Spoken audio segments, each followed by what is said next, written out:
Canada में जो immigration minister हैं मार्क मेलर, उन्होंने कल कुछ अनाउंसमेंट्स किए हैं, वो मैं आपको इस वीडियो में बताऊंगा। बहुत इंपॉर्टेंट अपडेट्स हैं जो आपको जाननी जरूरी है, जिससे कि आने वाले टाइम में जो स्टूडेंट्स अभी अप्लाई कर रहे हैं या फ्यूचर में भी अप्लाई करेंगे, सब पे एप्लीकेबल होंगी। ये चीज़ें आपके लिए जाननी बहुत ज़रूरी है। Bells Overseas, the sound of your future. Hello everyone, मैं कपिल भाटिया बेल्स ओवरसीज से। बेल्स ओवरसीज से आप अपना स्टडी वीज़ा परसों फ्री ऑफ कॉस्ट कर सकते हैं 6292062920 पे कॉल करने के बाद। कल जैसे ही अनाउंसमेंट हुई है कि जो मार्क मेलर हैं वो शेरिडन कॉलेज में किसी प्रोग्राम में जा रहे थे, तो वहाँ उन्होंने कहा था कि इमिग्रेशन में जो चेंजेस आएंगी उसके रिलेटेड कुछ इम्पोर्टेंट वो अनाउंसमेंट करने जा रहे हैं। तो हम सबको डर था कि कहीं ना कहीं क्योंकि जो र्यूमर चल रहा है कैपिंग को लेके, कैपिंग के बारे में उन्होंने बात की, और कुछ पोस्ट स्टडी वर्क परमिट को लेके भी बात चल रही थी। तो क्योंकि हाउसिंग क्राइसिस चल रहा है, उसके रिलेटेड भी था कि क्या वो इमिग्रेशन जो आगे की पॉलिसी है क्या उसको कट करने जा रहे हैं तो नहीं। तो जो मेजर उन्होंने अनाउंसमेंट की, सबसे पहले है LOA को लेके, जो लेटर ऑफ एक्सेप्टेंस है। तो आपको पता है पीछे जो 700 स्टूडेंट्स गए हैं कनाडा में, उनकी यही था कि उनको डुप्लीकेट LOA दे दी गई थी। तो अब वो ये एक मैकेनिज्म क्रिएट करने जा रहे हैं, सिस्टम है कि हर एक LOA वेरीफाई होगा एम्बेसी द्वारा। वो कैसे होता है, जैसे कि यूके में सिस्टम चलता है कैश पे नंबर लगता है। जब भी कोई यूनिवर्सिटी आपको कैश इशू करती है, वो पहले एम्बेसी से नंबर लेके फिर नंबर लगता है, फिर वो आपको कैश इशू करते हैं। तो इसी तरह LOA का भी सिस्टम करेंगे कि वो एम्बेसी द्वारा वेरीफाइड होगी। इससे क्या होगा कि कुछ कंसल्टेंट जो फ्रॉडुलेंट LOA लगाते हैं वो बंद हो जाएंगी।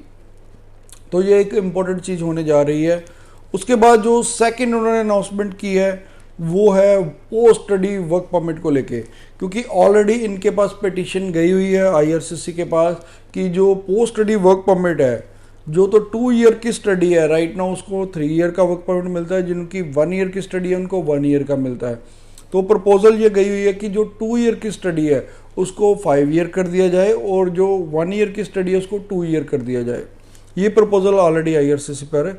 इस पर उन्होंने बहुत ही पॉजिटिव रिप्लाई किया है कि पिछले 10 ईयर से ये पोस्ट स्टडी वर्क परमिट नहीं चेंज हुआ है, तो हम इसको चेंज करने के बारे में सोचेंगे। लेकिन उन्होंने ये क्लियर नहीं कहा कि इसको 5 ईयर कर दिया जाएगा।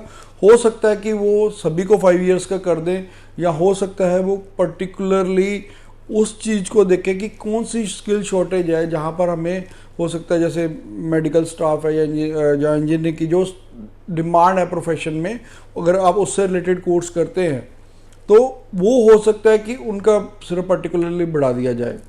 तीसरा क्वेश्चन उनको हुआ है कैपिंग को लेके, क्योंकि कैपिंग का हमें भी डर लग रहा था, क्योंकि ये पीछे हाउसिंग क्राइसिस चल रहा है, वहाँ जो अपोजिट पार्टी है वो भी काफ़ी शोर मचा रही थी कि यहाँ इतना क्राइसिस सिर्फ इंटरनेशनल स्टूडेंट्स के कारण हुआ है।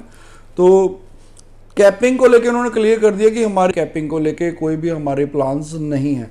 तो ये एक बहुत बड़ी गुड न्यूज़ है, क्योंकि अगर वो कैपिंग कर देते तो पर्टिकुलरली ये एक रीजन से इतना ही जाएंगे बच्चे, तो वो हमारे लिए आने वाले टाइम पे दिक्कत हो सकती थी। आगे उन्होंने कहा है प्लान्स को लेके कि इमिग्रेशन प्लान्स थे, जो पीछे 3 इयर्स के प्लान थे, वो थे कि उन्होंने 15 लाख न्यू इमिग्रेंट्स लेने हैं, जिसमें 15 लाख 3 सालों में उन्होंने लेने थे। अब उसकी अनाउंसमेंट वैसे तो ऑफिशियली नवंबर में आएगी।